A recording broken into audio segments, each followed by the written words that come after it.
예, 여러분 안녕하십니까? 저는 신상균입니다. 자, 오늘 시간은요, 여러분하고 함께 경영과학에 관해서 이제 이야기를 해보려고 합니다.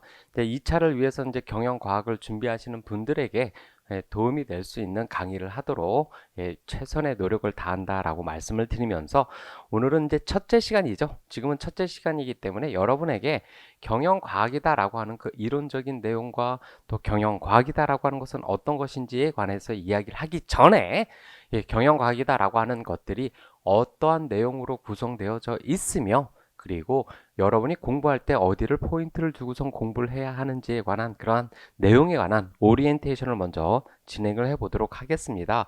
자, 첫 번째로 오리엔테이션입니다. 늘 말씀드리는 것처럼 경영과학에 있는 어떠한 내용들에 대해서 여러분이 질문 사항이 있거나 아니면 모르는 사항이 있으면요, 저 메일을 통해서 이제 연락을 주시면 좋겠다라고 말씀드릴 수가 있고요. 이는 이제 어디에도 Q&A에도 이제 사용을 해서 여러분이 질문을 하실 수 있다라고 말씀드릴 수가 있고, 또 하나 경영과학이다라고 하는 그 학문적 특성상 다른 학문하고 틀리게 수식이 좀 많이 들어갈 수 있습니다. 그렇기 때문에 글을 일일이 여러분이 글로 다 치시려고 하면 그만큼 시간이 많이 걸려요. 워드로 타이핑을 한다고 하면.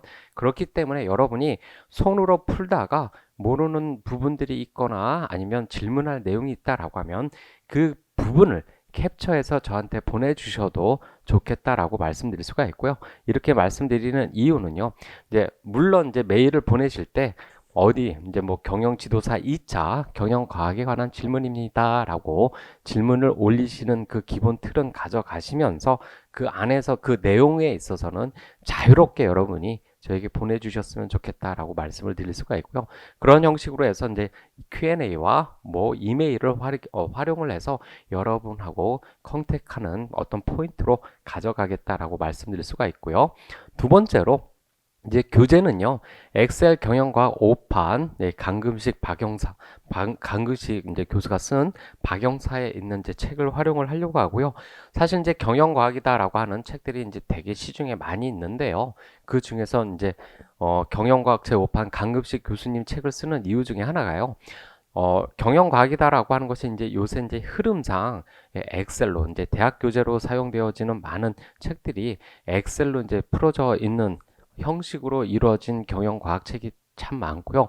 반면에 이제 석사에서 쓰는 책들을 보기 시작을 하면요, 이 내용들이 너무나 복잡하고 내용들이 방대하기 때문에 가장 절충점을 찾을 수 있는, 즉 시험에는 엑셀을 어떻게 써야 되느냐라는 그 엑셀 해법에 관한 문제들이 나오지 않기 때문에 절충점이 있는 책이 어떤 것이 있을까라고 생각을 보면서 연구를 하는 경우 경영학 제5판 강금식 교수님이 쓴 책이 가장 적절하다라고 하는 생각이 들어서 이 책을 가지고서 이제 강의를 진행을 하려고 하고요. 세 번째로는 이제 강의 방식입니다. 강의 방식은 기본 이론과 심화 과정에 관해서 이제 두 파트로 나눠서 이제 강의를 진행을 할 거고요. 기본 이론이다라고 하는 것은 늘 동일하게 말씀드렸던 것처럼 경영과학이다라고 하는 부분을 처음 공부하시는 분들을 위주로 그 수험생분들 대상으로 이론을 차근차근 여러분한테 이제 강의를 진행을 하려고 하고요. 교재 베이스로 진행을 하는데 때로는 무슨 경우도 있을 수 있느냐? 다른 어떤 예제 문제 같은 경우들도 다른 책에 있는 예제 문제 같은 것들도 활용을 할 수 있다. 그래서 이러한 부분들은 여러분에게 이제 제가 강의를 할 때 짜놓은 어떤 PPT, 이제 파워포인트를 활용해서 그 문제들을 좀 활용해 보서 공부를 하시면 좋겠다라고 말씀드릴 수가 있고요. 그래서 기본 이론이다라고 하는 것은요, 여러분이 체계적인 어떤 기본적인 지식의 틀을 쌓아가는 부분으로 활용을 하셔야 된다라고 말씀드리고요. 두 번째로 이야기되어지는 것은 이제 심화 과정이다. 심화 과정에서는 이제 요약 정리와 자반 작성에 관한 것들을 이제 말씀을 드리려고 하고요. 사실 경영과학이다라고 하는 그 학문적 특성상 수리적인 계획들이 많이 사용이 되어지게 됩니다. 그래서 어떤 핵심 요약을 정리한다라기보다는 필요한 문제들을 많이 여러분하고 같이 풀어보는 형식으로 이제 심화 과정을 가져가겠다라고 말씀드릴 수가 있고요. 또 하나 기본 이론에서도 보게 되면요. 여러분이 공부하는 뭐 생산 운영 관리나 품질 경영하고는 좀 틀리게 개념적인 접근보다는 실질적인 문제에 대한 사례를 가지고선 접근하는 경우들이 많다라고 말씀드릴 수가 있고, 그렇게 이제 접근하는 방법으로 왜 그러한 사례를 가지고선 접근을 하느냐? 경영과학이다라고 하는 그 시험 문제들이 수리적인 어떤 의사결정을 하기 위한 문제들이 나타났을 때 그 문제에 관해서 수리적인 해법을 어떻게 가져가야 되느냐라는 것을 묻는 문제들로 나타나게 되고요. 그것이 주 문제로 나타나기 때문에 전체적인 많은 문제들을 여러분하고 사례로 풀어보면서 이제 강의를 진행을 하겠다라고 말씀을 드릴 수가 있습니다. 자, 네 번째로 이야기 되어지는 것은요, 공부 방식에 관해서 이야기를 할 수가 있고요. 이 공부 방식은요, 뭐다? 암기 과목이 아니다.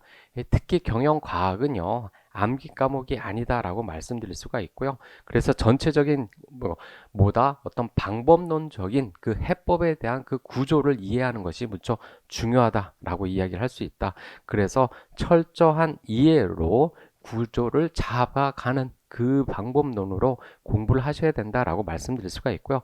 그와 함께 방법을 통해 익숙하게 만들어져야 된다라고 이야기를 하고 있는데, 이는요, 반복적으로 똑같은 내용을 푸는 것뿐만 아니라 모두 활용을 해서 눈과 손을 활용해서 여러 가지 사례 문제들을 직접 자기 자신이 풀어보는 형식으로 가셔야 된다라고 말씀을 드리고 있는 것입니다. 우리가 수학을 공부해봤죠? 수학을 어떻게 공부하셨습니까? 그냥 눈으로 보고선 이런 내용인데 라고 넘어가게 되면 나중에 절대로 그 문제들을 풀 수가 없죠. 그러한 느낌을 가지고 경영과학을 접근을 하셔야 된다라고 말씀드릴 수가 있고요. 좀 이따 이제 이야기를 드리게 되겠지만요. 이제 시험을 어떻게 자반 작성하느냐라는 것은 이제 심화 과정에서 이제 자세히 이야기를 하도록 하고요. 경영 과학에서 나오게 되는 이제 6문제가 나오죠. 그래서 100점 만점에 6문제로 나올 때 30점, 30점 문제가 2개 나오고요. 그리고 나머지 이제 10점 문제로 채워지기 시작을 하는데, 대부분 이 30점, 30점이다라고 하는 그 문제는 크게 두 파트에서 나온다. 어떤 파트에서 나오느냐? 확정적 모델이다라고 하는 우리가 이제 배우게 되는 선형 계획 모델을 이제 작성하는 것에서 한 문제가 보통 출제가 되고요. 두 번째로 나타나게 되는 문제는요, 확률적 모델이다. 즉, 확정적 모델을 가지고 풀 수 없는 상황이 나타났을 때 확률적 모델을 사용하게 되는데, 이 확률적 모델을 가지고선 풀어가는 문제로 서술 문제가 하나씩 나온다. 그러니 여러분이 기억을 해 두셔야 될 것은, 공부하실 때 확정적 모델들에 대한 그 사례들을 많이 접해보면서 풀어보셔야 된다라고 이야기를 할 수 있고, 또 뭐에 관해서도 확률적인 문제에 관해서도 많이 접근을 하셔서 풀어야 된다라고 말씀드릴 수가 있습니다. 그래서 사실 이제 경영과학이다라고 하는 그 선수 과목으로요, 경영 수학 같은 것들을 이야기를 하기도 하고요, 확률론 같은 것들도 이야기를 하는데, 이렇게 공부하는 것은 무엇을 위해서? 수업 목적이 아닌 그 학문적인 목적을 위해서 이제 연구하기 위해서는 그 기본적인 베이스가 깔려야 잘 공부를 할 수 있다라고 하는 관점에서 접근하는 것이긴 하지만, 우리는 이제 수험을 목적으로 공부를 하죠. 그리고 그 수험을 목적으로 공부하는 방식에서 뭐에 관해서, 물론 경영 수학이다 아니면 확률론 같은 것들을 공부를 하면 참 좋겠지만, 그러한 부분들을 공부하기에는 그만큼 시간도 오래 걸리고 좀 어렵습니다. 그래서 그럴 시간들이 없기 때문에 시험에 나올 만한, 그리고 교재에서 이루어진 그 사례를 중심으로 여러분하고 같이 공부를 진행을 해 보도록 하겠다라고 말씀을 드릴 수가 있고요. 이렇게 이제 간단하게 오늘은 이제 오리엔테이션을 마치도록 하겠습니다. 그러면 항상 무에 관해서 이 필요한 이제 구조 잡기를 가기 위해서 여러분한테 늘 말씀드리는 것이 있죠. 뭐를 꼼꼼히 한번 체크해보고 넘어가라. 그쵸? 목차다라고 하는 것을 꼼꼼히 체크하고 넘어가라.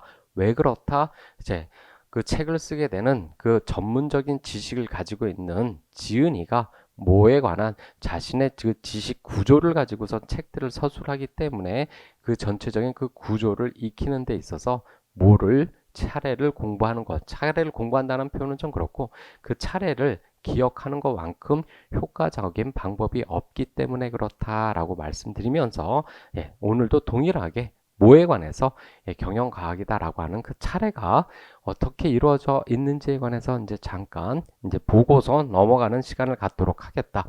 자, 첫 번째로 이야기 되어지는 차례로는요, 파트 1이다라고 해서 이 책에는 파트를 크게 파트 1과 파트 2와 파트 3다라고 하는 형식으로 이제 이루어져 있고요. 파트 1이다라고 하는 것은 전체적인 그 경영과학에 관한 이해들에 관해서 이야기를 하고 있습니다.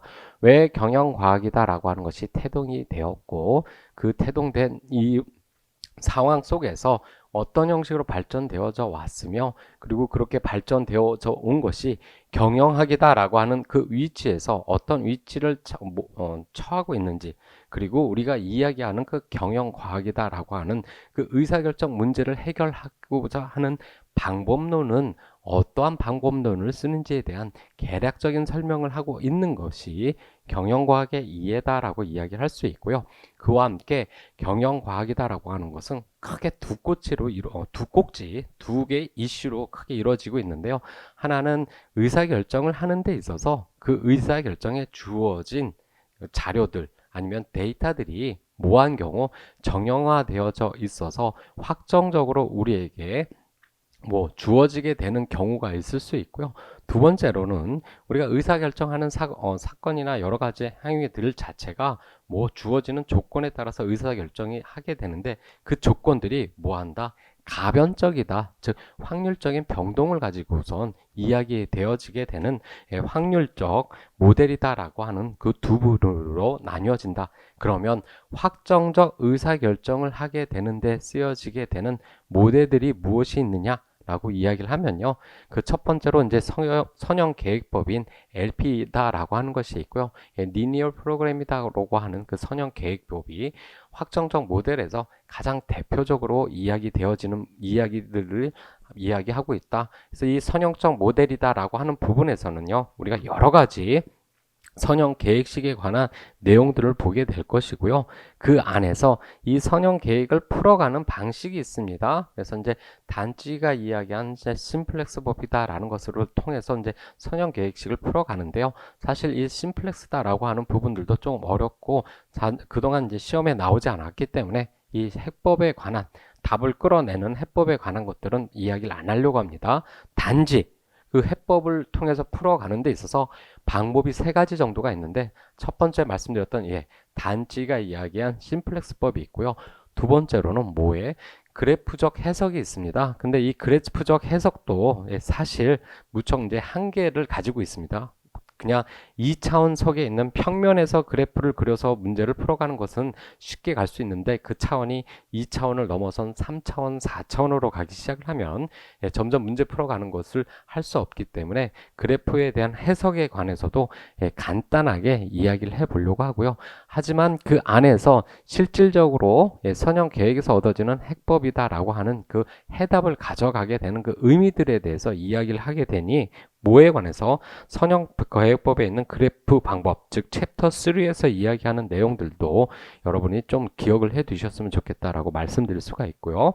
그와 함께 수송 모델과 할당 모델이다 라고 하는 것이 나오고 그 다음에 이제 점수 계획법이다 라고 하는 것들이 나오는데요. 즉 성령 계획법에서 무슨 모델들이다?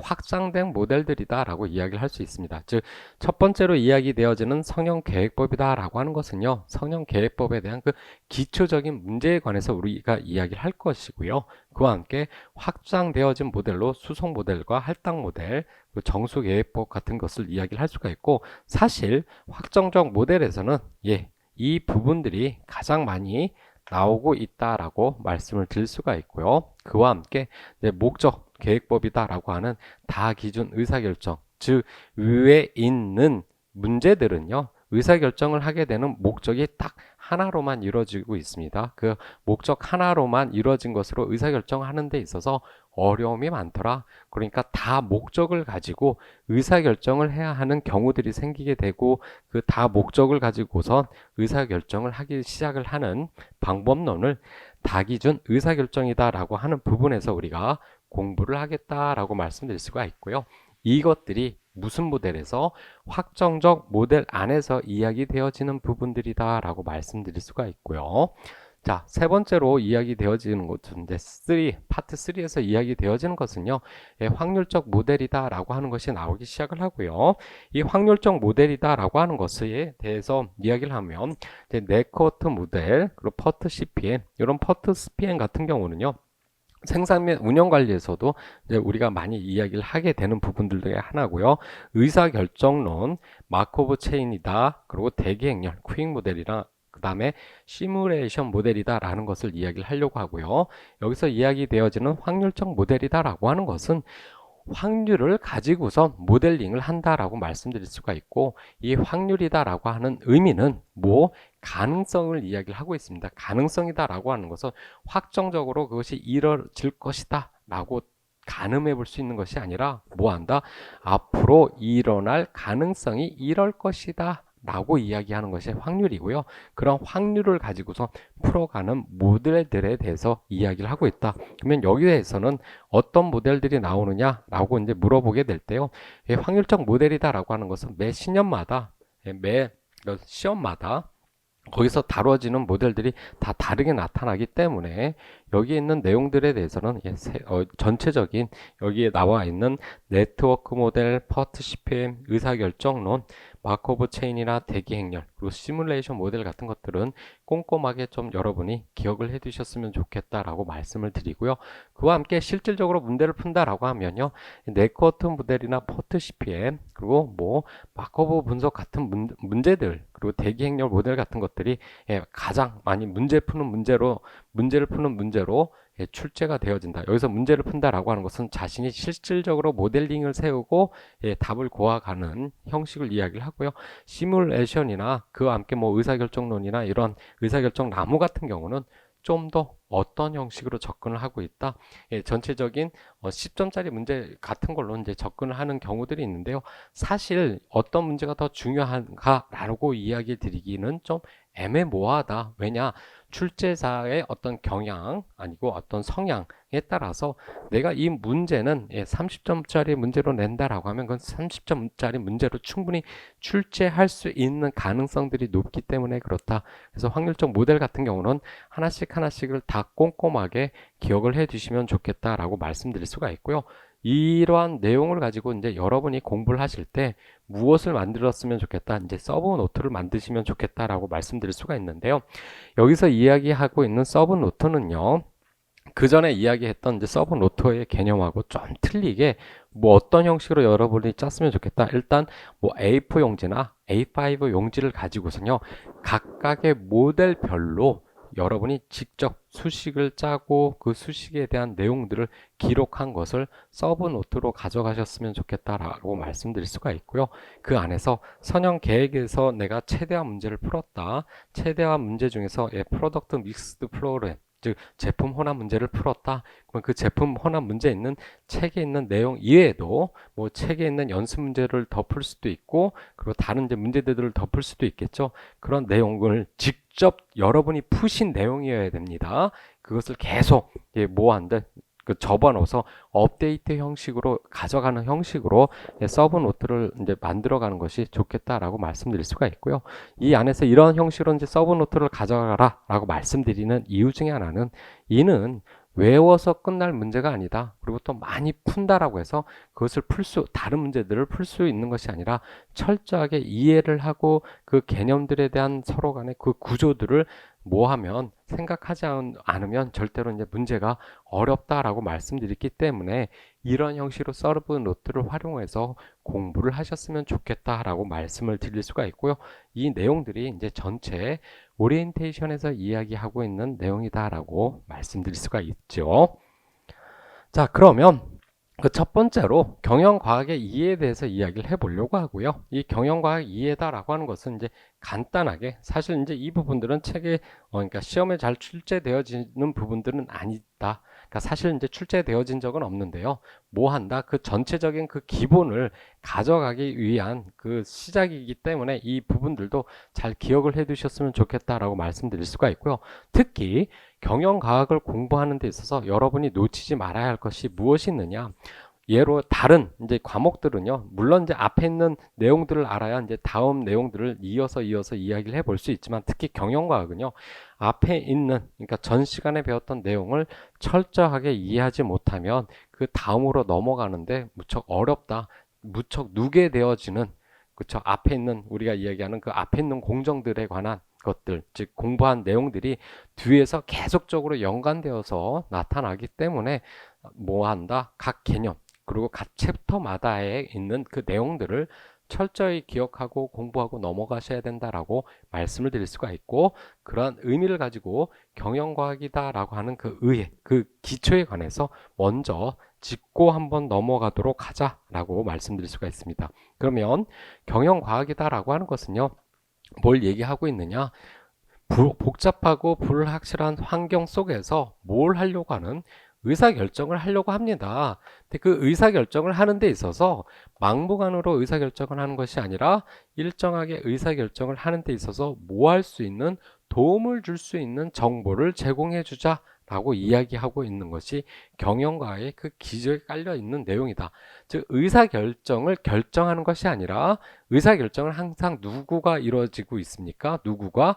경영자가 의사결정을 하게 되지요. 그랬을 때 경영자는 여러 가지 이제 정보를 취합하게 될 때 그 정보를 취합하는 데 있어서 효과적인 그 의미가 있는 그 정보를 주기 시작을 하는 것이 어디에서 이루어진다? 경영과학에서 이루어진다라고 이야기를 할 수 있고, 그래서 의사결정을 하기 위한 그 방법론적인 부분으로 접근을 하는 것이 경영과학이다라고 이야기를 할 수 있습니다. 그러면요, 의사결정을 하는 데 있어서 그 의사결정을 하게 되는 내용들을 보게 봤더니 뭐에 관해서 이야기를 하고 있느냐? 여기서 이제 기회다라고 하는 거와 과학이다라고 하는 것에 대해서 이야기를 할 수 있고요. 이 기회다라고 하는 내용은 때로는 휴리스틱이다라고 하는 이제 단어로도 써도 크게 무방하다. 무슨 얘기를 하고 있느냐?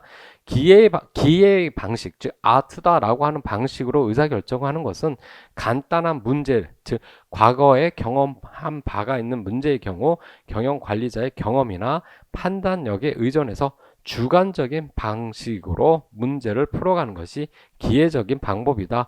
즉 우리가 살아가는 경영활동을 하는 데 있어서 필요한 것은 의사결정의 문제다라고 말씀을 드렸죠.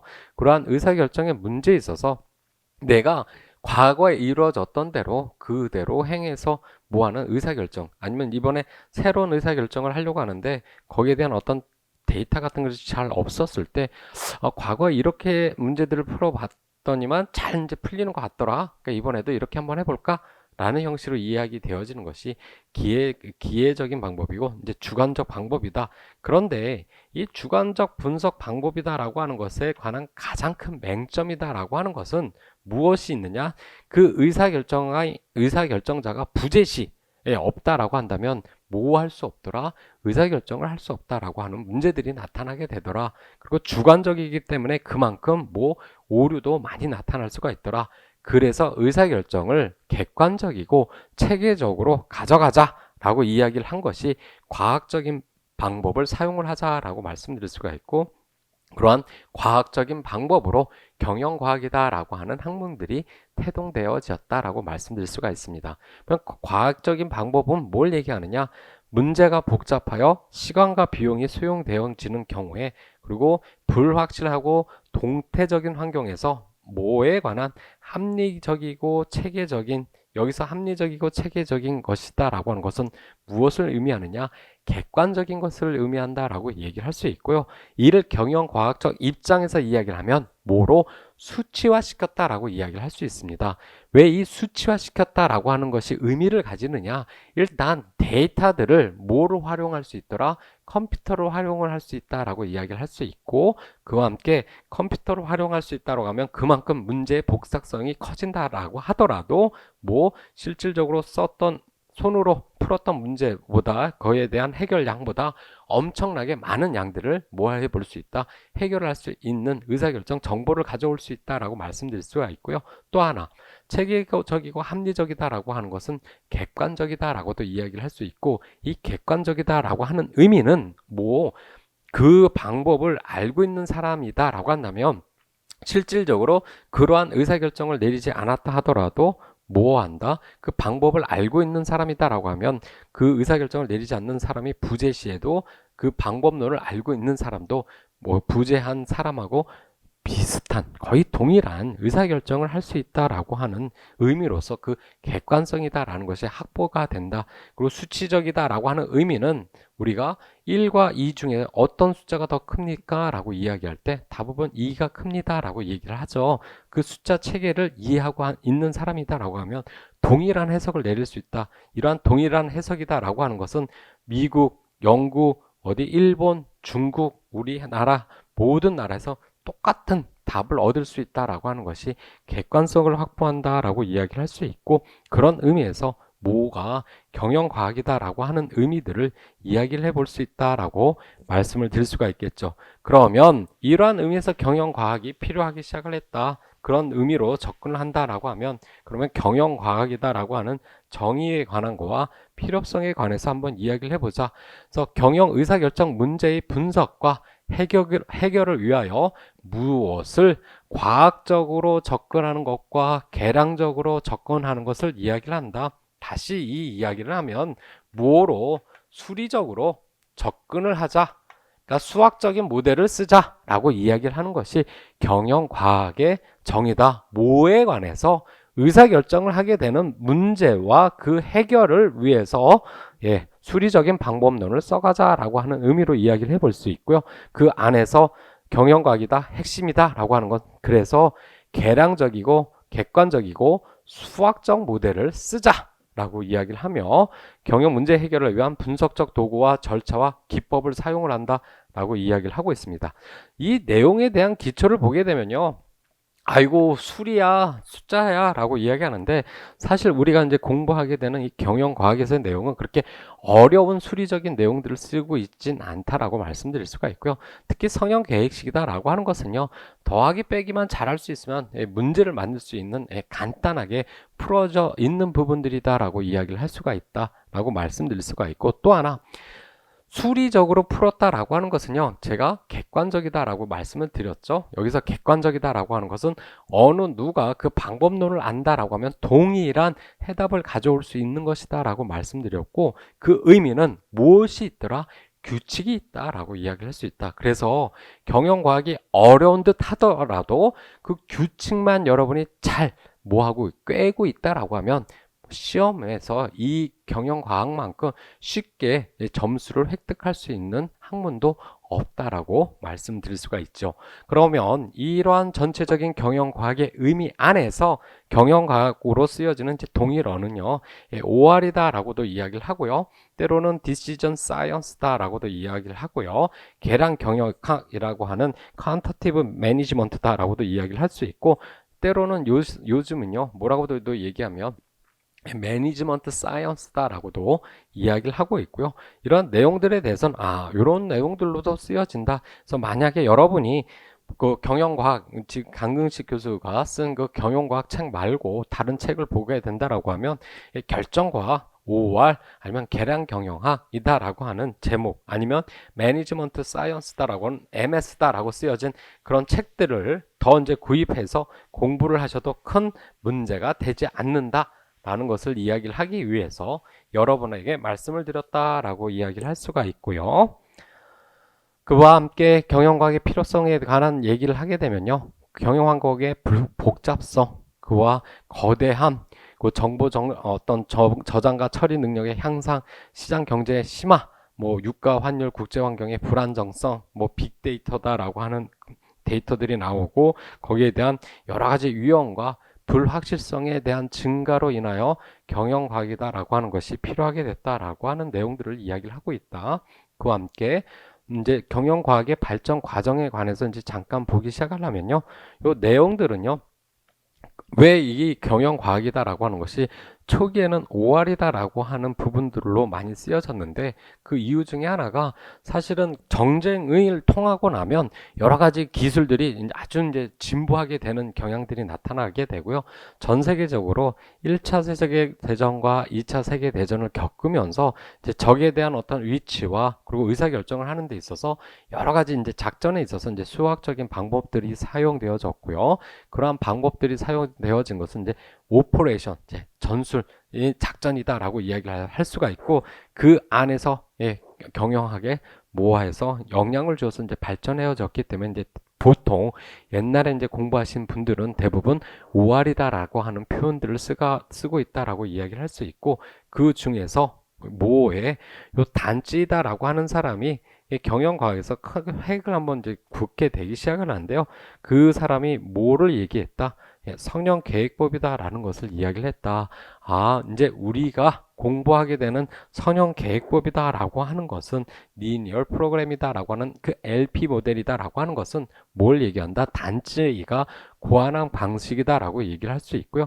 성형계획법에서 실질적으로 문제를 풀어가기 위해서 또 발전시킨 것이 이제 심플렉스법이다라는 것이 있다. 그런데 이 심플렉스에 관해서는 우리는 다루지 않을 것이다라고 이야기할 수가 있고, 그런 의미에서 이제 발전이 시작이 되어졌으며, 이제 점점 성형 계획법이다라고 하는 것은 우리가 좀 전에 뭐라고 얘기했느냐?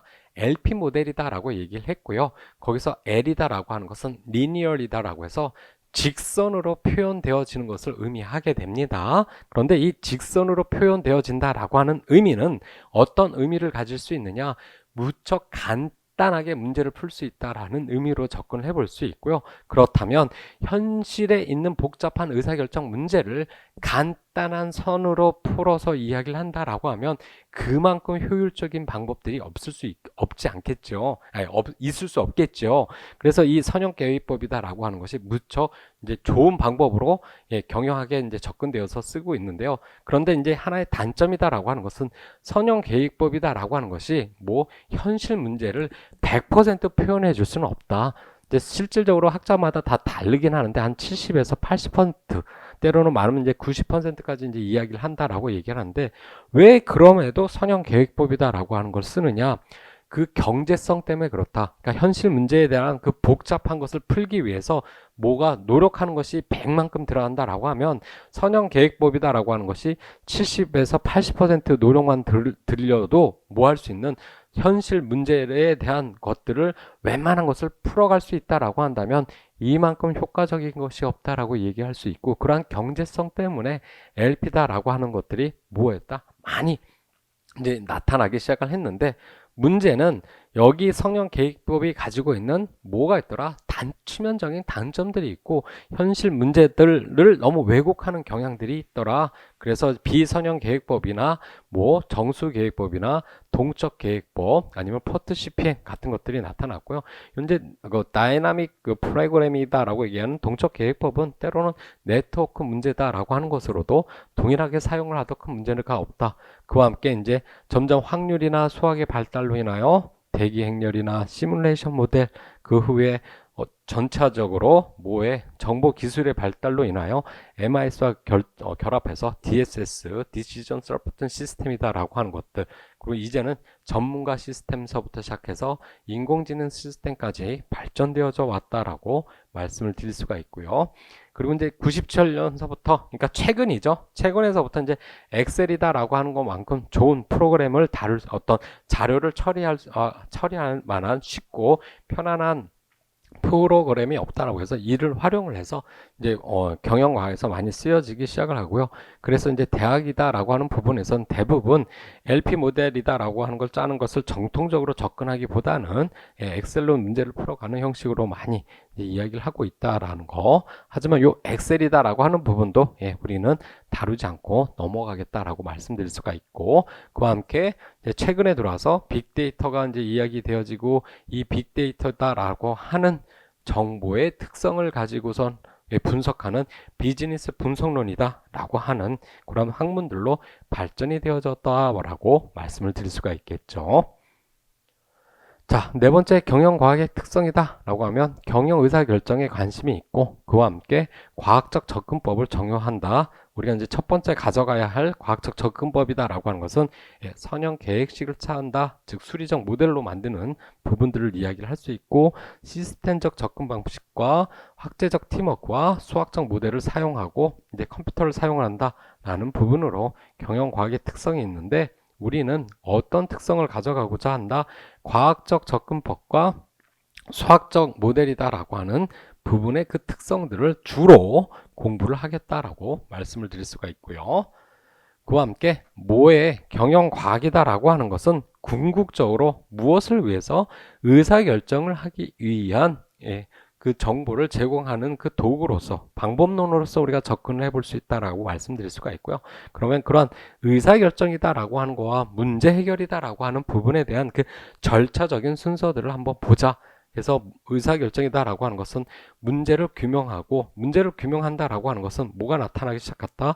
문제가 나타났다라고 이야기를 할 수 있고, 이는 우리가 생산관리에서 잠깐 얘기했었죠. 경영학의 그 기초 과정에서 문제가 나타나게 되는 이유는 이상적인 것과 현실과의 그 갭에서부터 문제가 나타나기 시작하며, 그렇기 때문에 그 문제를 해결하기 위해서 노력을 하는 것이 의사결정인데, 의사결정이다라고 하는 것은 뭐 여러 가지 이제 대안들을 이야기를 하며 그 대안에 대한 평가를 기준을 하고 각각에 대한 평가를 하며 대안을, 그리고 가장 대안을 선택한다라고 하는 것이 뭐에 관한 것을 이야기한다.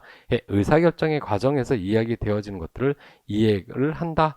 즉 경영과학이다라고 하는 것은 어디까지 의사결정의 문제까지 일하게 된다.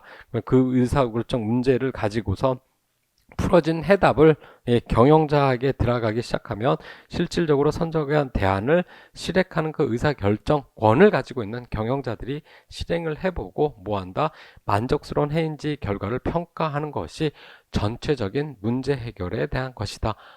의사결정이 문제다, 의사결정이다라고 하는 것은 전체적인 문제에 대한 해결을 가는 것이 아니라 그 해결을 하기 위한 가장 좋은 해결 방식이 무엇인가라는 그 정보를 제공해 주는 그 부분까지 이루어지는 것이 의사결정이다라고 하는 부분의 영역으로서 경영과학이다라고 하는 부분들이 활용되어지는 분야구나라고 말씀을 드릴 수가 있겠죠. 자, 이러한 의사결정을 하는 과정과 이제 수리적 분석이다라는 것에 대해서 이제 이야기를 해 보려고 하는데요. 이 우리가 분석을 하게 될 때 그 데이터를 어떤 데이터를 사용하느냐라는 거에 따라서 무슨 분석과 질적 분석과 이제 수리적 분석, 즉 계량적, 양적 분석이다라는 것으로 이야기되어지기 시작을 하는데요. 질적 분석이다라고 하는 것은요. 대안을 평가할 때 경영자의 경험, 판단력, 시행착오와 같은 기회, 때로는 휴리스틱 이러한 방법을 사용하는 것이 질적 분석이다라고 이야기할 수 있고요. 수리적 분석이다라고 하는 것은 계량적 자료, 때로는 수학적 모델을 이야기하는 것이다. 그래서 우리는 뭐에 관해서 접근을 하는 것이다. 요 수리적 모델이다라고 하는 것으로 접근을 하는 것이다 라고 말씀드릴 수가 있고요.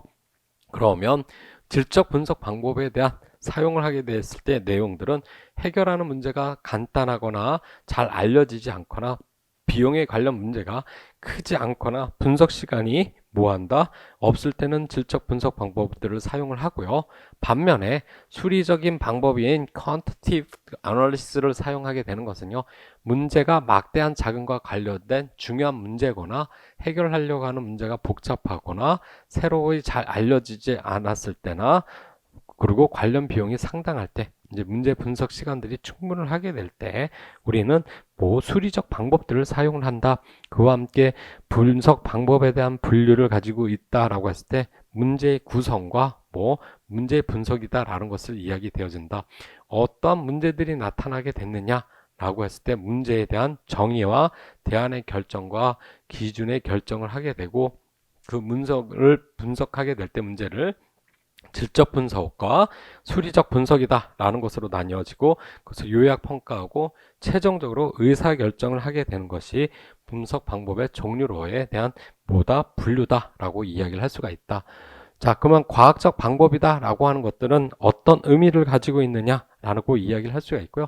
이 과학적 방법이다 라고 하는 것은 자연과학에서 이루어진 우리가 흔히들 이야기하는 그 과학자들이 있죠. 과학자들이 사용했던 방법론들을 사용을 하는 것이다. 그러한 방법들을 이야기한다. 그래서 경영과학이다 라고 하는 것은 과학자들이 거치는 체계적이고 논리적인 그 단계를 경영 문제에 뭐한다? 적용을 해서 사용을 한다라고 이야기를 한다. 그래서 과학적 방법이 자연 형상을 대상으로 하고 반면에 경영과학은 현실적인 무슨 문제를 대상으로 한다? 예, 경영 문제를 대상으로 한다라고 있다. 즉 서로를 바라보는 문제의 관점은 틀릴 수 있지만 뭐는 비슷하다. 거기서 사용되어지는 방법론들인 그 체계들은 비슷하게 이루어질 수 있다라고 말씀을 드릴 수가 있고 그 방법이다라고 하는 것에 있어서 뭐에 관한 문제 정의와 대안의 결정과 대안의 평가와 의사결정으로 가는 것이 의사결정 과정, 즉 경영학에서 이루어지는 의사결정 과정이다라고 하면 그것이 각각 과학적 방법하고 어떻게 이제 대비돼서 이야기되어질 수 있느냐라는 것을 그림에서 이제 이야기하고 있는 부분들이다라고 말씀드릴 수가 있고요. 그와 함께 이제 여덟 번째로 이야기 되어지는 것은요, 이제 시스템적 접근 방법이다라는 것을 이야기를 하고 있고요. 이제 이 시스템이다라고 하는 것은 우리가 경영학을 공부한다라고 하면 이 시스템이다라고 하는 것이 절대로 빠질 수 없다라고 말씀드릴 수가 있고요. 그 의미로서 시스템이다라고 하는 것을 우리 한번 봤지만 전체적인 이 시스템이다라고 하는 것을 한번 뭐 해보자? 짚고 넘어가 보자. 그래서 시스템의 정의다라고 하는 것을 이제 이 책에서는 특정 목적을 달성하기 위하여 구성되는 상호 관련된 독립적인 부분들의 전체를 말한다 라고 이야기를 하고 있죠. 그래서 우리가 뭐라고 얘기했습니까? 전체 시스템이다 라고 하는 것은 뭐에 각각의 하부 시스템이다 라는 것에 뭐 서메이션과 합쳐지는 것에 뭐와 그것에 관한 상호 작용에 관한 합수로 이루어지는 것이 뭐다? 전체 시스템이다 라고 얘기할 수 있고 우리가 추구하는 바는 뭐 각각 하부 시스템에 대한 최적화를 추구하는 것이 아니라 무엇을 전체 시스템의 최적화를 수행해 가자 라고 이야기하는 것이 시스템 이론에서 이야기하는 것이다. 그래서 기업은 뭐다? 하나의 시스템이다 라고 이야기할 수 있고 그 기업이 하나의 시스템이다 라고 하는 것은 기업 전체적인 큰 구조에서 각각 그 하부로 가지고 있는 하부 시스템들로 나뉘어진다 라고 말씀드릴 수가 있다. 그래서 이윤 추구 등 여러 목적을 달성하기 위하여 많은 구성 요소들이 유기적인 관련을 맺고 기능을 수행하며 기업은 전체 시스템이며 생산, 재무, 판매 부분 같은 그런 여러 가지 하위 시스템들로 이루어지고 있다라고 얘기를 할 수 있고 이런 하위 시스템이다라고 하는 것은 이 하위 시스템에 또 다른 하위 시스템으로 뭐 하고 있다? 이루어지고 있다라고 말씀을 드릴 수가 있겠죠. 그래서 시스템적 접근이다 라고 하는 것은 하위 시스템의 문제를 해결하고자 할 때 그의 목적을 달성하는 해를 구하는 것이 아니라 뭐에 관한 기업 전체 시스템의 목적에 맞는 해를 구하는 것이다. 그래서 궁극적으로 무엇을 이야기하려고 하는 것이다? 전체 최적화다라고 하는 것을 목적으로 가신다라고 이야기를 할 수 있다. 그래서 부분 최적화는 어느 하위 시스템의 목적에 부합하는 해지만 뭐다 전체 시스템엔 부합하지 않는다. 우리의 관심은 항상 뭐에 가지고 있다? 전체 시스템이다 라고 하는 부분으로 가지고 있다 라고 이야기할 수 있다. 그래서 이야기 되어질 수 있는 부분 중에 하나가 왜 모델이 그렇게 간단하느냐 라고 이야기를 하게 되면 그 모델이 간단하다라고 하는 것이 전체 시스템을 잘 설명해 주는 것이기 때문에 그렇다라고 하는 그 경제성의 원리에서 모델들을 조금 간단하게 짜려고 노력들을 한다라고 말씀드릴 수가 있고요. 그래서 모든 부분 최적화, 모든 하부 시스템을 전체 시스템을 이야기하는 모델에 포함할 필요는 없다. 뭐만 우린 생각한다? 전체 시스템에 대한 최적화를 생각을 한다라고 하는 의미로서 접근을 해볼 수 있다라고 말씀드릴 수가 있겠죠. 자, 아홉 번째로 이야기 되어지는 것은요, 이제 학제적 팀워크다라고 하는 것을 이야기하고 있는데요. 이 학제적 팀워크다라고 하는 것은요, 산업계에서 경영 문제를 해결하기 위해 여러 분야 전문가들이 팀워크를 구성을 한다. 그래서 뭐 문제에 대해서 법적, 환경적, 뭐 여러 가지 학문적인 것들이 학문의 특성에 얽매이지 않고 서로 간에 어울려서 이야기되어지는 부분이 학제적 팀워크다라고 하는 내용들을 이야기를 하고 있고요. 이런 내용들이 이제 경영학의 기초적인 내용으로서 여러분이 한번 쭉 보면 좋겠다라고 말씀드릴 수가 있고 이 중에서 우리가 기억을 해 두셔야 될 것은 뭘 기억을 해 두셔야 된다? 우리는 수리적 접근법을 가지고서 의사결정에서 나타나게 되는 그 문제들을 해결을 한번 해보자 라고 하는 것이 우리의 최종적인 공부를 하는 목적이다라고 말씀드릴 수가 있고요. 이 의사결정을 해보자라고 하는데 나 의사결정도 아닌데 라고 하는데 그 의사결정을 하게 되는 모델링, 즉 수리적 모델링, 수리적 모델을 짜가는 것이 우리가 경영과학에서 공부하는 최종적인 목표다라고 말씀드릴 수가 있습니다. 그와 함께 이제 그 다음에 이야기 되어지는 것이 이제 모델화다라고 하는 부분에서부터 이제 이야기를 하고 있는데요. 이 모델화다라고 하는 내용서부터는 조금 여러분이 더 기억을 해 두셔야 된다라고 생각을 하고 내용들이 좀 많기 때문에 잠깐 쉬었다가 계속 수업을 진행을 하도록 하겠습니다. 자, 잠깐 쉬도록 하겠습니다.